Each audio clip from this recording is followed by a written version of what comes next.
Assalamualaikum warahmatullahi wabarakatuh. Waalaikumsalam warahmatullahi Eh, wabarakatuh. Kami dari kelompok 6 akan mempresentasikan mengenai hasil diskusi kami, yaitu tentang fermentasi asam laktat. Baik, sebelumnya perkenalkan, kami terdiri dari 3 orang, yaitu saya sendiri atas nama Muhsin Zikrullah, ada Kak Muhammad Bayu, dan Kak Muhammad Rifki Fauzan. Baik, untuk pendahuluan akan dijelaskan oleh Kak Muhammad Rifki Fauzan. Oke, terima kasih atas waktu yang diberikan. Eh, Kita masuk di pendahuluan. Asam laktat atau asam laktat atau yang dapat disebut 2-hidroksipropanoik propanoik asid merupakan asam organik yang termasuk dalam asam yang memiliki berbagai macam kegunaan atau fungsi. Menurut Yongjung 2006, asam laktat dapat digunakan dalam industri kosmetik, makanan, kimia, dan farmasi. Asam laktat dapat diproduksi baik dalam skala kecil maupun besar, dan proses pembuatannya dapat melalui dua cara, yaitu secara sintesa kimia dan fermentasi. Sebagian besar pembuatan asam laktat dalam skala besar diproduksi melalui fermentasi. Proses ini lebih banyak dipilih karena mudah mendapatkan bahan baku, murah, mengandung sedikit kontaminan, kecepatan fermentasi tinggi, hasil asam laktat yang besar, dan sedikit atau tidak ada produksi samping. Kemudian pada proses fermentasi, pada proses fermentasi, fermentasi asam laktat merupakan proses metabolisme anaerobik di mana karbohidrat atau terutama glukosa dikonversi menjadi asam laktat tanpa adanya oksigen eksternal. Berdasarkan jalur metabolismenya, fermentasi asam laktat dapat dibagi menjadi dua tipe. Tipe utama. Yang pertama itu homofermentatif dan heterofermentatif. Pada fermentasi homofermentatif, glukosa dipecah melalui jalur Embden-Meyerhof-Farnas atau EMP atau glikolisis yang menghasilkan asam laktat sebagai produk utama lebih dari 90% dari metabolit. Proses ini melibatkan konversi 1 mol glukosa menjadi 2 mol asam laktat dan menghasilkan 2 mol ATP. Bakteri homofermentatif menggunakan enzim laktat dehidrogenase untuk menkonversi piruvat menjadi asam laktat. Lanjut, mikroba yang terlibat dalam fermentasi asam laktat. Bakteri asam laktat merupakan kelompok mikroorganisme utama yang bertanggung jawab dalam proses fermentasi asam laktat. Yang pertama itu Lactobacillus. Lactobacillus, genus terbesar dari bal atau bakteri asam laktat yang banyak digunakan dalam produksi yogurt, keju, dan produk susu fermentasi lainnya. Yang kedua itu Lactococcus, terutama Lactococcus lactis yang digunakan dalam pembuatan keju dan produk susu fermentasi. Yang ketiga itu Streptococcus, terutama Streptococcus thermophilus yang digunakan bersama dengan Lactus bulgaricus dalam produksi yogurt. Yang keempat itu Leuconostoc, genus heterofermentatif yang berperan penting dalam fermentasi sayuran seperti sauerkraut dan kimchi. Kemudian untuk faktor-faktor yang mempengaruhi fermentasi asam laktat akan saya paparkan ke Ilham Bayu.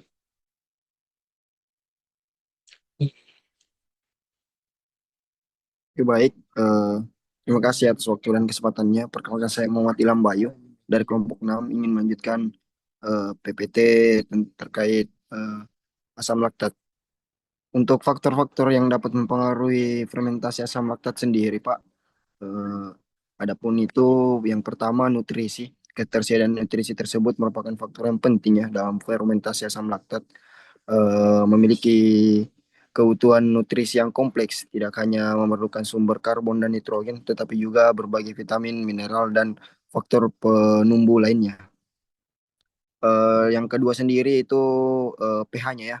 pH merupakan faktor kritis yang dalam fermentasi asam laktat karena mempengaruhi pertumbuhannya dan aktivitas enzimnya sendiri. Sebagian besar eh, tumbuh optimal pada pH 5,5 sampai 6,5 ya. Namun mereka mampu bertahan dan menghasilkan asam pada pH yang lebih rendah. Dan untuk yang ketiga, faktor yang mempengaruhi sendiri yaitu ketersediaan oksigen.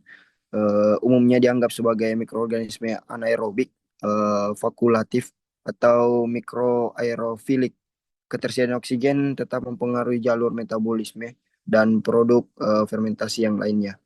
Serta yang keempat itu suhu ya. Suhu secara signifikan mempengaruhi laju pertumbuhan, aktivitas enzimatis, dan produksi metabolit selama fermentasi asam laktat itu sendiri. Berdasarkan suhu optimum pertumbuhannya dapat diklasifikasikan menjadi mesofilik. Optimumnya itu pada suhu 20 sampai 30 derajat Celcius dan termofilik itu optimumnya pada suhu 40 sampai 45 derajat Celcius. Oke, lanjut. Adapun karakteristik biokimia hasil fermentasi asam laktat sendiri, Pak. Fermentasi asam laktat menghasilkan berbagai perubahan biokimia pada substrat yang memberikan karakteristik khas pada produk akhirnya. Adapun utama hasil fermentasi asam laktat meliputi profil asam organik. Yang pertama, asam laktat merupakan produk utama fermentasi fermentasi, namun berbagai asam organik lainnya juga dihasilkan tergantung pada jenis dan kondisi fermentasinya. Menurut penelitian Iraporda pada tahun 2017, fermentasi susu oleh L. bulgaricus dan S. thermophilus menghasilkan 1,5 sampai 2% asam laktat dengan rasio isomer L plus dan D minus yang bervariasi tergantung strain pada bakteri yang digunakan. Untuk yang kedua, senyawa aroma dan flavor. Selama fermentasi asam laktat dihasilkan berbagai senyawa volatil yang berkontribusi terhadap aroma dan cita rasa produk. Dan yang ketiga, ekso eksopolisakarida mampu menghasilkan eksopolisakarida yang berperan dalam pembentukan tekstur pada produk fermentasi. Eksopolisakarida dapat diklasifikasikan menjadi homopolisakarida terdiri dari satu jenis monomer dan heteropolisakarida yang terdiri dari beberapa jenis monomer. Oke, lanjut.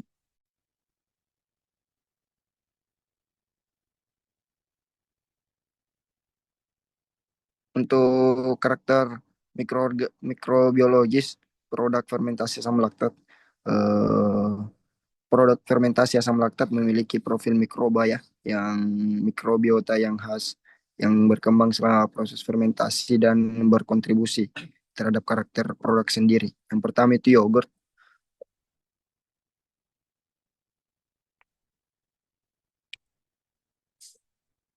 Yang pertama itu yogurt.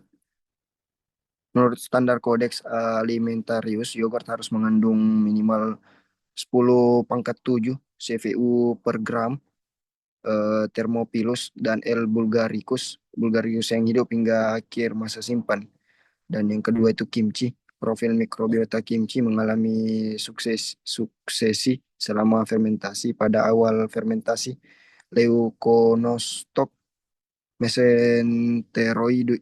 meson mesenteroides dominan 10 pangkat 8 sampai 10 pangkat 9 CFU per gram, yang kemudian digantikan oleh Lactobacillus plantarum dan Weissella pada tahap akhir fermentasi yang seiring dengan penurunan pH.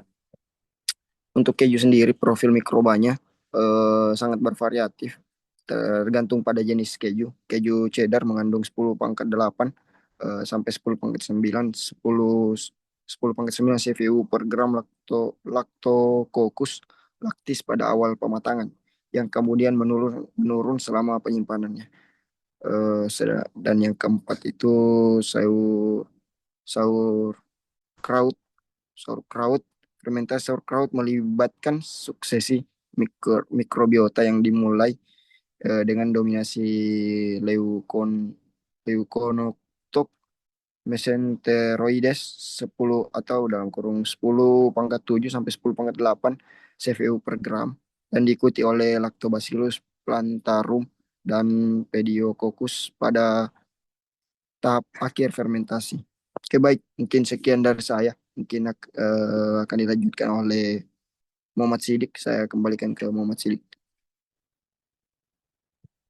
Baik, terima kasih. Kemudian karakteristik selanjutnya merupakan karakter sensoris pada produk fermentasi asam laktat. Karakter sensoris produk fermentasi asam laktat sendiri merupakan hasil dari interaksi kompleks antara substrat, mikroorganisme, dan kondisi fermentasi. Yang pertama itu ada rasa. Asam merupakan rasa dominan pada produk fermentasi asam laktat dengan intensitas yang bervariasi antar produk. Yogurt sendiri memiliki tingkat keasaman yang moderat dengan pH sekitar 4-5. Sementara sauerkraut dan kimchi memiliki rasa asam yang lebih kuat dengan pH 3-3,5. Kemudian ada aroma. Setiap produk fermentasi asam laktat memiliki profil aroma yang khas. Yogurt memiliki aroma asetaldehida yang segar. Keju memiliki aroma diasetil yang khas dan kimchi memiliki aroma kompleks dari interaksi berbagai senyawa volatil. Kemudian tekstur. Produk susu fermentasi seperti yogurt memiliki tekstur yang dipengaruhi oleh kandungan protein, lemak, dan eksopolisakarida. Senyawa fermentasi seperti sauerkraut dan kimchi memiliki teksturnya yang dipengaruhi oleh aktivitas enzim pektinolitik selama fermentasi. Kemudian penampilan. Warna dan penampilan produk fermentasi dipengaruhi oleh bahan baku dan proses fermentasi. Yogurt sendiri memiliki warna putih susu, kimchi memiliki warna merah dari cabai, dan keju memiliki variasi warna tergantung pada jenis dan tingkat pematangan. Lanjut, Kak. Nah, karakteristik selanjutnya itu nilai gizi dan komponen bioaktif. Fermentasi asam laktat tidak hanya mengubah karakteristik sensoris produk, tetapi juga mempengaruhi nilai gizi dan menghasilkan berbagai komponen bioaktif. Yang pertama itu adalah peningkatan bioavailabilitas nutrisi. Fermentasi asam laktat dapat meningkatkan bioavailabilitas mineral, terutama kalsium, zat besi, dan zinc, melalui degradasi asam flat yang bersifat sebagai antinutrisi. Menurut beberapa penelitian menunjukkan bahwa fermentasi tepung gandum selama 24 jam dapat menurunkan kandungan asam flat hingga 60% dan meningkatkan bioavailabilitas zat besi. Kemudian yang kedua ada sintesis vitamin. Beberapa bakteri asam laktat mampu mensintetis vitamin, terutama kelompok B, L. plantanum, dan Leuconostoc dapat menghasilkan folat atau vitamin B9, riboflavin atau vitamin B2, dan kobalamin atau vitamin B12 selama fermentasi sayuran dan sereal. Selanjutnya ada peptida bioaktif. Selama fermentasi susu, protein susu dipecah oleh enzim proteolitik BAL atau bakteri asam laktat yang menghasilkan peptida bioaktif dengan berbagai efek fisiologis seperti antihipertensi, imunomodulator, dan antioksidan. Peptida antihipertensi yang menghambat enzim pengkonversi angiotensin telah diidentifikasi dalam yogurt dan juga keju. Kemudian asam lemak rantai pendek.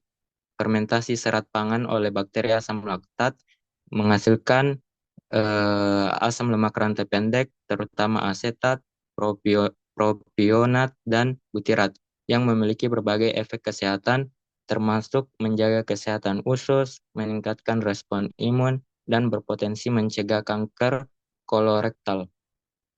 Dan yang terakhir adalah senyawa fenolik termodifikasi.